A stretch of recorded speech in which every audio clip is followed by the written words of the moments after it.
Martial Rouillère, bonjour. Bonjour. Vous êtes directeur de Péval Conseil, responsable des projets intelligence artificielle. Alors c'est vrai que ce sujet de l'intelligence artificielle, il est en vogue aujourd'hui. Il suscite de la curiosité, autant par les opportunités que par les menaces qu'on y associe. Alors pour commencer, est-ce que vous pouvez nous démêler le vrai du faux? Quelle est la part de fantasme dans tout ça? Thibaut, vous avez raison. Il y a une véritable méconnaissance du sujet qui alimente les fantasmes. Je vais essayer d'être pédagogique. Il y a principalement deux démarches d'intelligence artificielle. D'un côté, le machine learning, c'est-à-dire l'intelligence artificielle probabiliste. C'est l'objet à la mode dont tout le monde parle. Il vise à créer un savoir-faire, à inventer une expertise. De l'autre, les systèmes experts, ou l'intelligence artificielle déterministe. Ils digitalisent une expertise, ils industrialisent le savoir-faire métier de l'entreprise et ils mettent cette expertise à disposition des clients 24 heures sur 24 et 7 jours sur 7. Alors comment est-ce qu'on peut choisir entre ces deux possibilités? J'imagine qu'une entreprise qui souhaiterait se lancer pourrait s'interroger.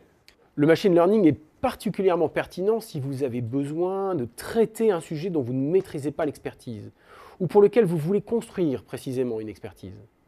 Par exemple, détecter des fraudes parmi des millions de transactions.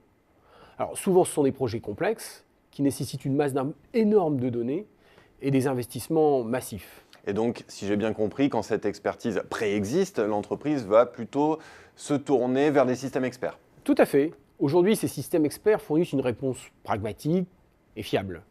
Avec cette technologie, nous construisons en général des projets avec un time to market court, un ROI sur 12 à 18 mois, et dans des domaines qui vont du reporting à la relation client.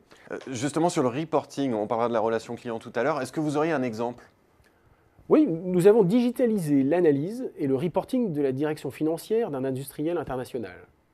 Chaque mois, ces contrôleurs de gestion dépensaient une énergie folle, un temps considérable, à analyser des millions de chiffres et produire des dizaines de rapports pour leurs DG, les responsables métiers, etc. En 3 mois, nous avons digitalisé leur savoir-faire dans un système expert couplé à un éditeur de langage naturel. Désormais, leurs analyses sont réalisées instantanément par une machine qui raisonne comme les contrôleurs de gestion et qui écrit automatiquement les rapports. Donc pour l'entreprise, c'est un vrai gain de temps.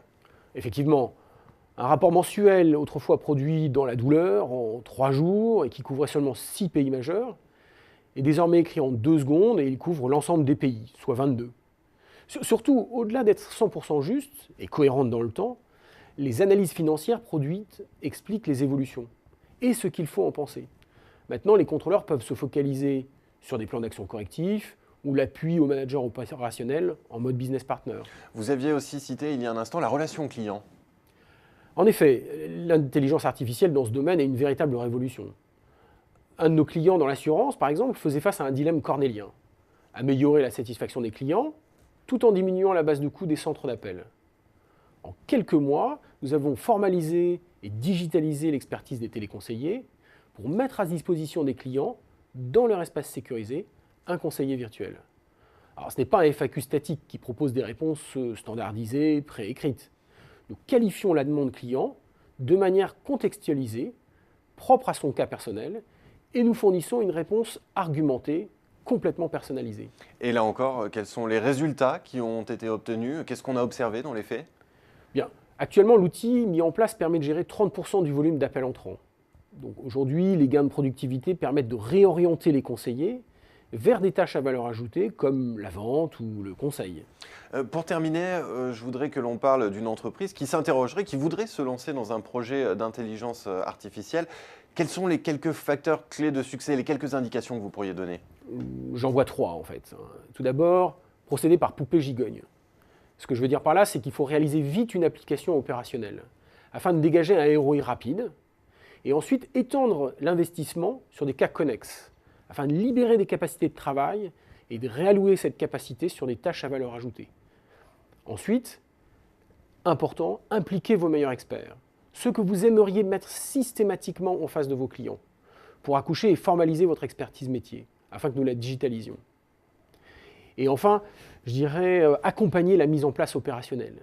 Les équipes qui ont le sentiment de perdre quelque chose, il faut les aider à se repositionner sur des tâches à valeur ajoutée où leur compétence d'être humain est inégalable. Pour être tout à fait complet, est-ce que vous pouvez nous préciser l'ampleur d'un projet de ce type en termes de temps et d'investissement?